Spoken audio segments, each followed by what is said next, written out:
The story that is commonly told about Galileo goes like this. Galileo Galilei, a mathematician born in Pisa in 1564, was one of the first astronomers to use a telescope for observations. His discoveries led him to support the theory proposed by Nicolaus Copernicus, a Polish astronomer, who believed that the Earth revolves around itself while the Sun is at the center of the universe. Galileo passionately defended this heliocentric view, which contradicted the Catholic Church's belief at the time that the Earth was stationary, as indicated by biblical texts.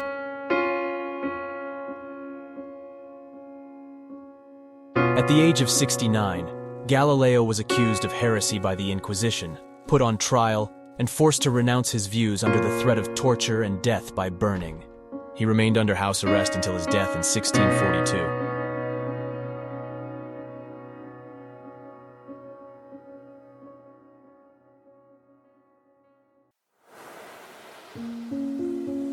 The book that triggered Galileo's condemnation by the Church in 1633 was originally titled On the Ebb and Flow of the Sea. Upon the suggestion of Pope Urban VIII, it was given a more fitting title, Dialogue on the Two Maximum Systems of the World.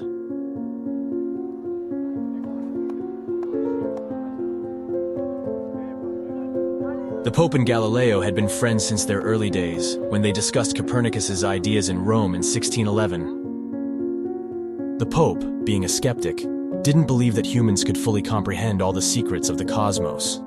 However, he held a fondness for Galileo and often praised him.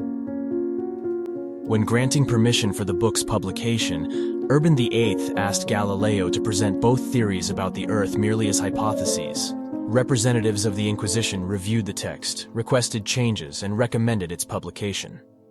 However, during this process, Galileo managed to retain the version that favored the Earth's motion. The Pope perceived this as an act of betrayal and decided to reprimand the astronomer. Galileo was summoned to Rome by the Inquisition for a discussion. Aware that he had angered the Pope, Galileo arrived in Rome and offered to modify the book's contents. He even suggested that he would lecture only on the theory that the Earth was stationary at the center of the universe, stating that he adopted the most true and undeniable opinion regarding the stability of the Earth and the motion of the Sun. However, the inquisitors didn't believe him and found him guilty of heresy, which would become an actual heresy if he didn't renounce his views.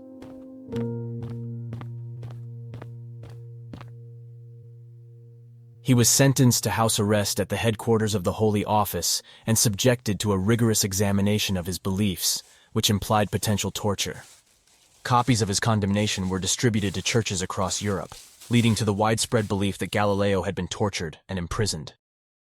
Although Galileo was unjustly humiliated, he wasn't confined to dungeons or tortured by the Inquisition. During his time in Rome, he resided at the home of the ambassador of Tuscany, and 2 months later, he stayed at the Holy Office, not in an interrogation cell, but in an officer's quarters. He had access to the building's courtyard and received assistance from aides and employees. Just 2 days after his conviction, he was already residing at Villa Medici, a palace that currently houses the French Academy in Rome. He later traveled to Siena, where he spent 5 months in the home of a supporter, an archbishop who consoled him and encouraged him to pursue his studies.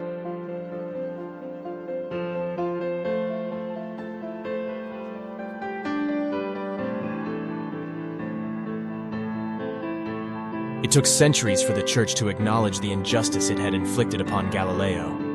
Only in the year 2000 did Pope John Paul II formally apologize for the condemnation of the renowned astronomer. Once again, this story only presents a partial truth. As early as 1741, when Newton's discoveries reached the Italian churches, there was a modest recognition of the mistake. An abbot organized a complete edition of Galileo's works, comprising 4 volumes. This edition was authorized by the Inquisition and printed by the Church itself at the seminary in Padua. In 1761, without any grand announcement, the Church removed from its list of banned books those that discuss the motion of the Earth. Thank you so much for making it this far, and I'll see you in the next video. Bye.